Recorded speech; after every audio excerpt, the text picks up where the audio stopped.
With that, over to you, Mr. Fleming. You see your slides?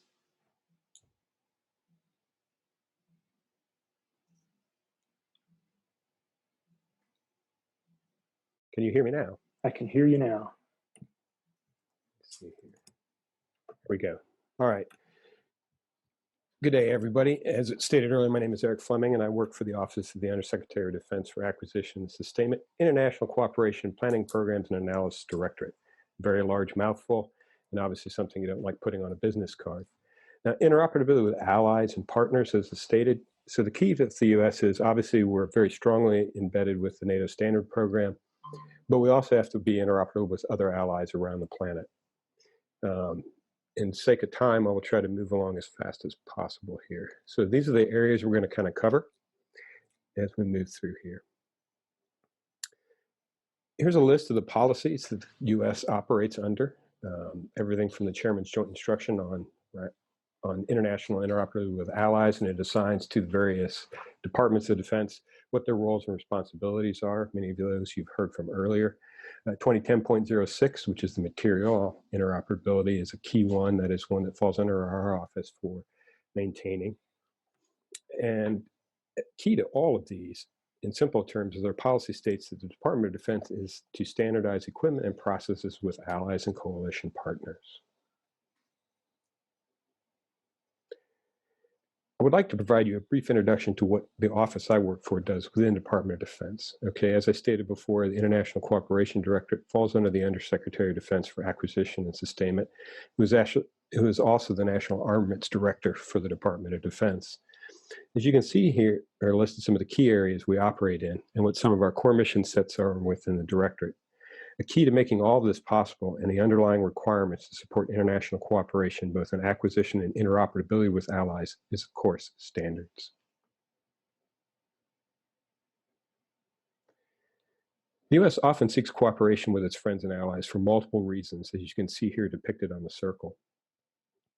Armaments cooperation programs are a method to help strengthen the connective tissues, the military and industrial linkages that bind our nations in a strong security relationship and improve that interoperability.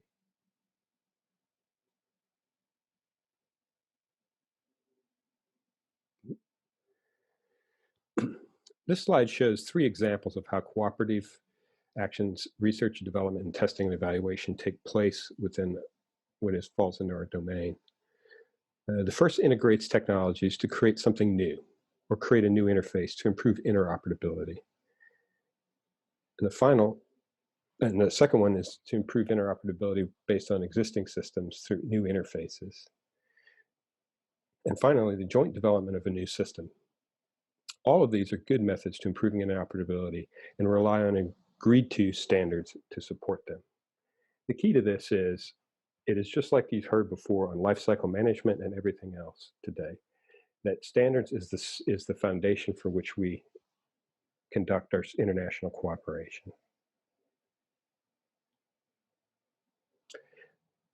Now, as I was preparing for this panel, I had to think what would be the best way to potentially show the complexity of the topic of standardization in support of interoperability with allies.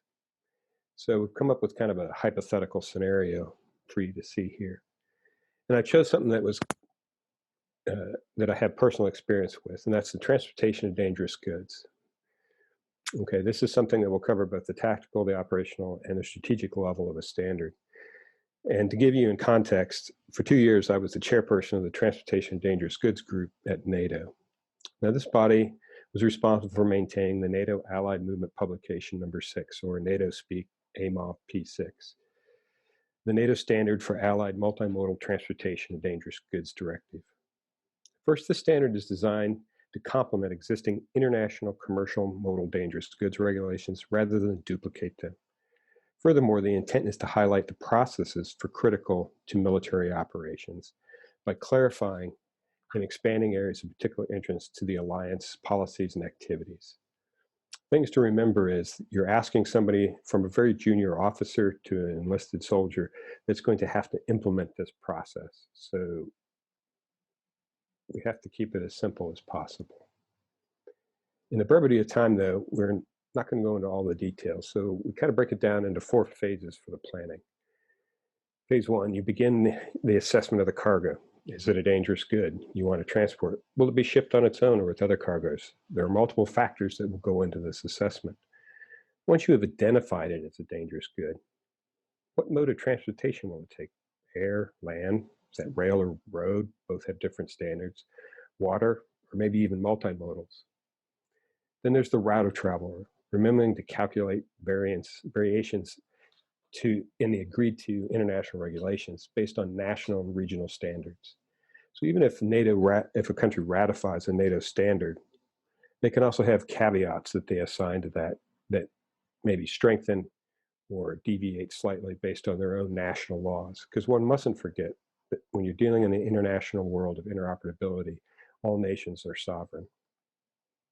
And finally, what are the standards at the final destination? And again, that takes into those considerations of national and regional standards. In this simple example, things look rather straightforward. But understand AMOF P6 uses 8 main references from United Nations to international standards bodies and sources more standards from a further 14 standards written into the NATO standards documents. As you can see, things start to get more complicated, and this represents only the movement amongst NATO alliance members and those partner nations ratifying the standard. If the movement goes between or through non-alliance members, one must consider other national variances. This may seem daunting at first, but it does truly show how important agreed to international standards are.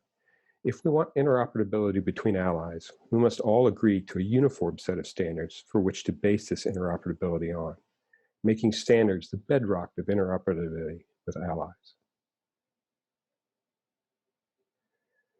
There are many challenges, and you've heard a lot of them today, within the area of interoperability with allies, but I'd like to highlight a few here. Maybe stating the obvious when I state technology is rapidly changing across the spectrum. But the main challenges we face is the combination of the first two bullets. Policy does not always keep pace with those rapid changes. Much of the references I cited earlier are under revisions to bring policy in line with these rapid changes. But at the same time, we will need to make these policies flexible enough to respond to future changes. A key to making this possible is the last bullet, training. Especially at the moment when movements, restrictions, and funding issues and getting people to the right training at all levels has created leadership challenges. That's something that can create a bottleneck in making standardization between allies a reality.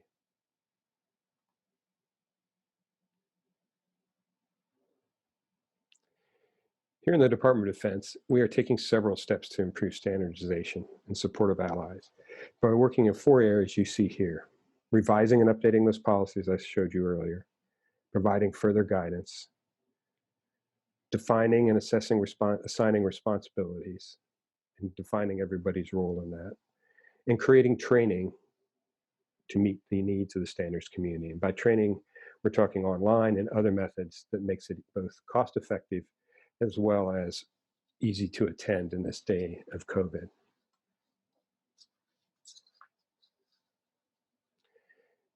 Finally, I wanted to leave you with some critical takeaways from the efforts here in the Department of Defense. We are focused on the critical standards need to be improved interoperability. We are changing the way we develop and issue guidance and using new creative ways to educate, train, and implement U.S. policies. And finally, we are committed to improving the U.S. ratification implementation process within those set goals. Though it may seem rushed in the sake of time, thank you very much, and we'll be standing by for any questions you might have.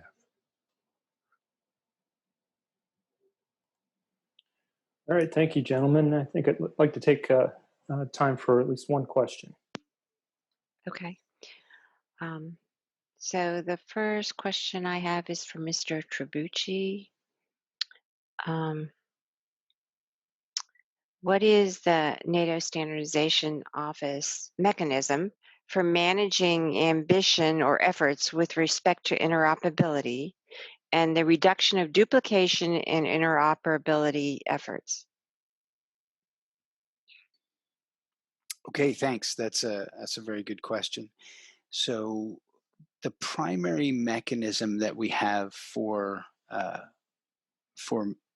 managing, reducing duplication is the same one we use for harmonization of efforts. That is a standardization staff group that normally meets about 8 times a year, that brings together the staffs of the different committees that are responsible for standards, along with NATO strategic commands.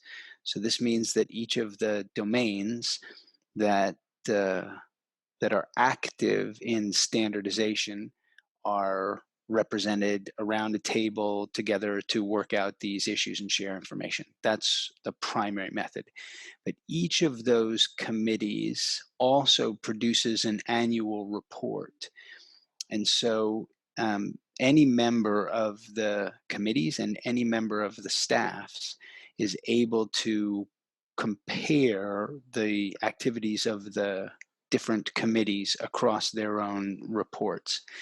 And a third one that is new but is particularly promising exists in the process that Commander Miriones briefed.